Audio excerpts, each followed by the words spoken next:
How about two more? Good. Just the two at the microphones. We'll do those. Good afternoon, Senator Paul. My name is Charlesetta Wilson. I'm a graduate student here at Howard University in the physics department.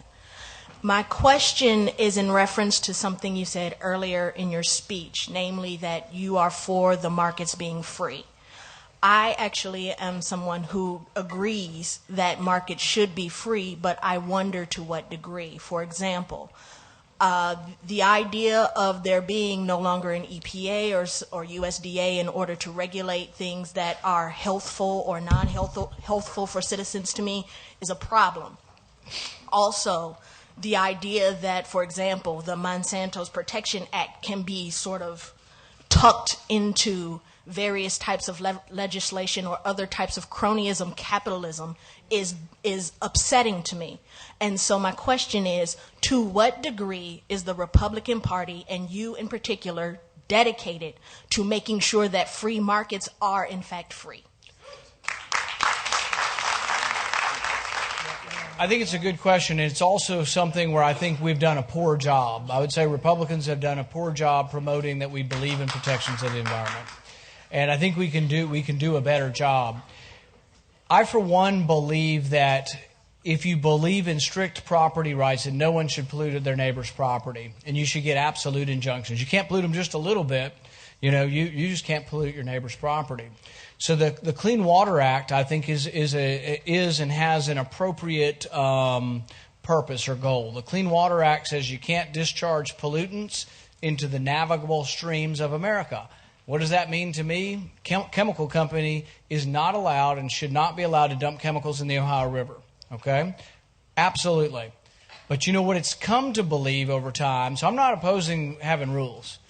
What the Clean Water Act has become, though, is we now say that dirt is a pollutant, and we say that your backyard is a navigable stream. We've just gone too far.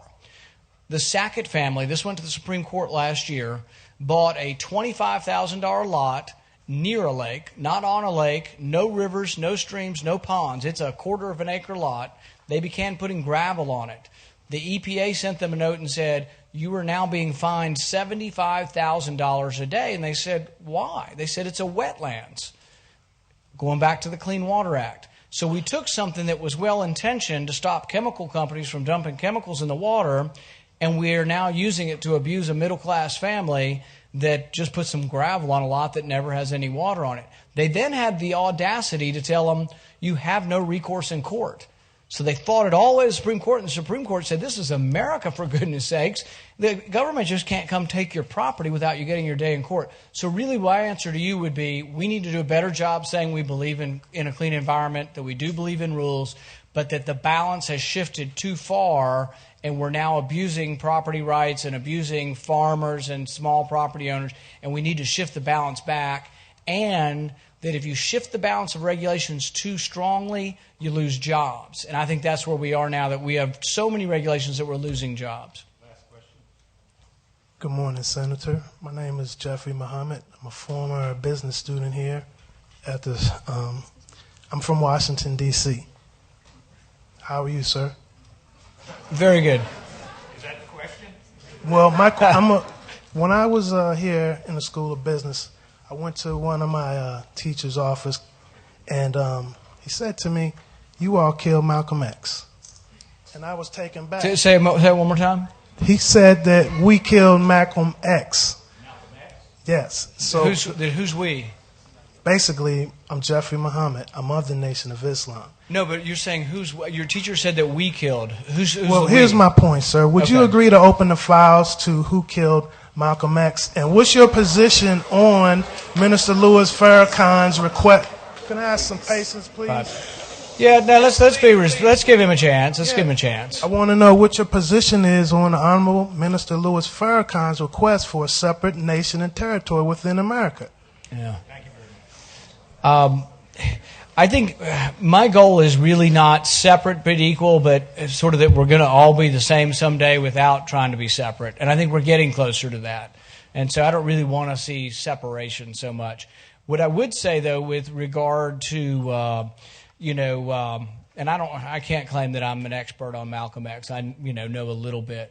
I would say that there were some things, and even from Louis Farrakhan, that has been said, and probably a lot of things I don't agree with, but there are some things that are talking about empowerment, taking, being a good person, taking it upon yourself to be a good citizen in your community, that probably Malcolm X and Louis Farrakhan are in favor of, that I would agree to. I don't like the idea of separation. I think we should be moving towards more that we're not that different, or really shouldn't be different at all under the law.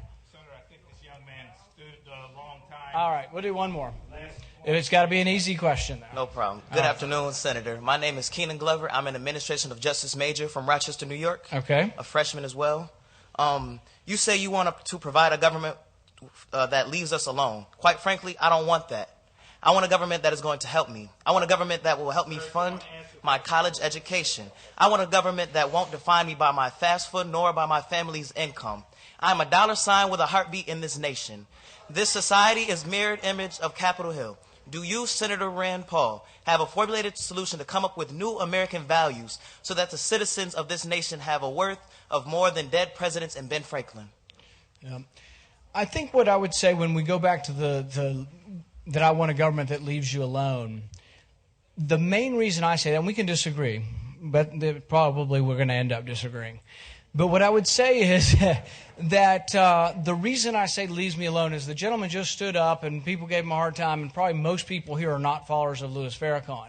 But in America, you can live and be a follower of Louis Farrakhan if we leave you alone, and we ought to. And so we don't have to all agree on every issue. So, I think there are a lot of issues where we are all going to not agree on. But if we have a government that doesn't get involved in every issue, a government that kind of leaves you alone, doesn't mean no government, doesn't mean government's not involved in education.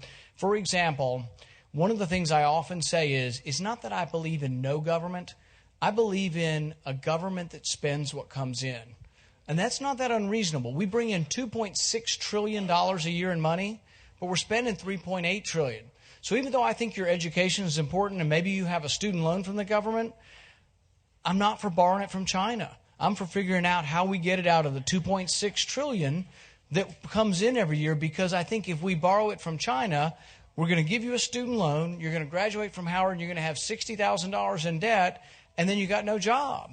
Because we borrowed so much money from China that we're ruining the economy. So it is beyond, we have to think beyond sometimes the immediate effects of, I want my student loan.